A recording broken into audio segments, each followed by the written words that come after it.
Forget power scaling for a second. Forget hockey. Forget devil fruit tears. Forget who beats who in a fight. Let's talk about money. We look at Kaido, at Big Mom, at Shanks, at Blackbird, and the instinct is always the same. We ask what their fruit does, what their crew can do, how strong their top commanders are. Nobody asks the boring question. Nobody asks how Kaido actually funds a weapons factory capable of producing warships and gigant soldiers on an industrial scale. Nobody asks how Big Mom built an entire sovereign nation that, as far as we can tell, runs with no visible taxation, no currency shortage, and enough surplus to host a wedding attended by half the underworld. The New World isn't just a battlefield. It's a stock market with cannons attached, and I think if you actually trace the money instead of the punches, you start to see the real shape of who's winning this war, and it might not be who you think. Because I don't think the Pirate King is going to be decided by who throws the hardest hockey-coated fist. I think it's going to be decided by who holds the most economic leverage when the dust settles. Let's break down the books. Start with Kaido, because Kaido is actually the most straightforward case, even though people love to treat him as this chaotic force of destruction with no plan. He's not chaotic. He's industrial. Onigashima isn't just a fortress, it's a production facility. He's manufacturing small fruits at a factory scale, he's building an army of gifters, and he's got a supply chain that runs directly through Doflamingo, and by extension, through the broader underworld network. That relationship with Doflamingo wasn't friendship. It was a vendor contract. Kaido needed a reliable source of artificial devil fruits, Doflamingo needed weapons and protection for his own operation, and that arrangement kept both of their empires funded for years, before it collapsed in Dressrosa. And notice what Kaido's economy actually requires to function. It doesn't require happy citizens. It doesn't require trade partners who like him. It requires labor that doesn't get paid, doesn't get asked, and doesn't get to leave. That's why the framing in Wano isn't subtle at all. He doesn't need citizens. He needs slaves, and the entire arc is built around showing you what that economic model does to the people living inside it. Kaido's empire is what you get when a war economy stops pretending to be anything else. Now put that next to Big Mom, because on the surface Tata Land looks like the opposite of Onigashima. It looks abundant. It looks joyful. It's candy and cake and a country that seems to run on pure celebration.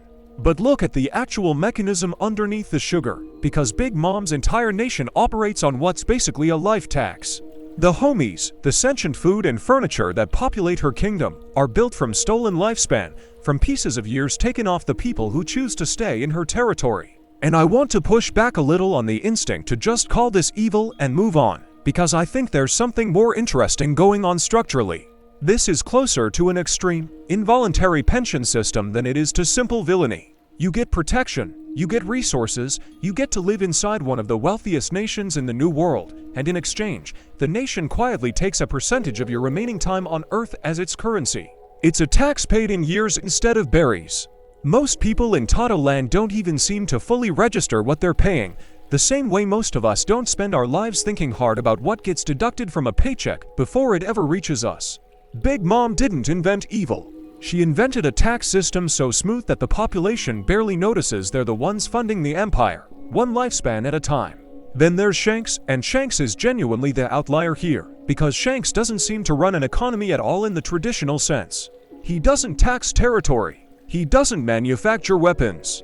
He doesn't need a factory, or a farm system, or a lifespan levy. What Shanks provides is security, full stop, and that turns out to be an incredibly valuable commodity in a world this violent. Territories and smaller powers align with Shanks not because he demands tribute, but because being under his protection means nobody else touches you. That's the entire transaction. And this is why I'd argue Shanks might actually be the richest of the four emperors, just not in a currency you can count in a vault. He's rich in allies, rich in favors owed. Rich in the kind of soft power that doesn't show up on a balance sheet but absolutely shows up the moment a war breaks out, and you find out who actually has people willing to show up for them. Kaido has labor. Big Mom has a captive population. Shanks has loyalty that was never extracted, only earned, and in an economy this violent, that might be the most valuable asset on the table. And then Blackbird, who I think is the easiest of the four to place once you see the pattern, because Blackbird isn't building anything.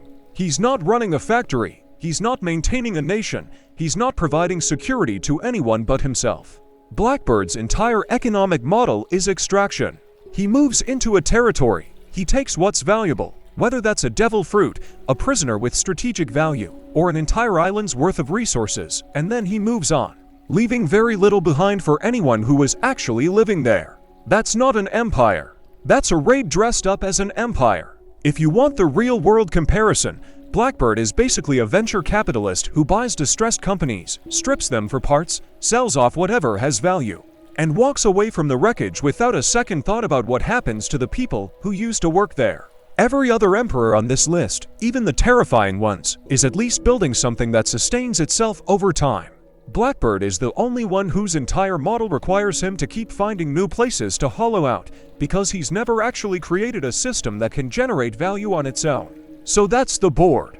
Slave labor funding a war machine. A lifespan tax disguised as a sugar kingdom. Protection sold as loyalty instead of currency. And a raider who never builds, only takes.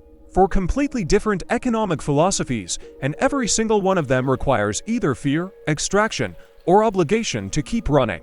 Which brings us to the actual center of this whole video, because none of that describes Luffy at all, and I don't think that's an accident. Luffy is, by every conventional measure, economically illiterate. He does not understand money. He gives away treasure constantly. He doesn't want to rule a nation, doesn't want tribute, doesn't want a percentage of anyone's lifespan or labor or loyalty. And here's the thing that I think the world government understands better than most fans give them credit for. That lack of greed isn't a weakness. It's the single most dangerous quality he has, because it makes him completely immune to every tool an empire normally uses to control people. You can't threaten someone's assets if they don't care about assets. You can't starve out someone's supply chain if their supply chain is just whoever happens to like them that week. And that's really what's happening, over and over, across the entire story. People give Luffy food, ships, medicine, information, and sometimes their entire lives, and they do it willingly, without being taxed, coerced, or promised a return. That's not a trade economy at all. That's a gift economy, and gift economies are notoriously, structurally difficult for centralized power to actually stop, because there's no transaction to intercept, no ledger to seize, no supply line to cut off. You can't blockade goodwill. Every other emperor on this list runs on some version of extraction or obligation, something that can theoretically be disrupted if you're powerful enough. Luffy runs on people simply choosing to help him, arc after arc, for reasons that have nothing to do with what he can offer them in return. That is an economy with no choke point, and a government built entirely around controlling choke points has no idea what to do with a man who doesn't have one. Which is why I think the final collision in this story isn't going to be settled with a fist, no matter how satisfying that fight might look on the page. Aimu is not going to fall because someone lands a strong enough punch. Aimu represents the absolute peak of a system built on hoarded control, hoarded history, hoarded resources, and hoarded fear, sitting on top of 800 years of accumulated economic and political leverage. That kind of system doesn't get punched over. It collapses. And I think it collapses specifically because the man standing at the top of the new world by the end of this story is going to be the one person whose entire existence is incompatible with the logic that holds Aimu's throne up in the first place. You can't out-tax a man who doesn't tax anyone.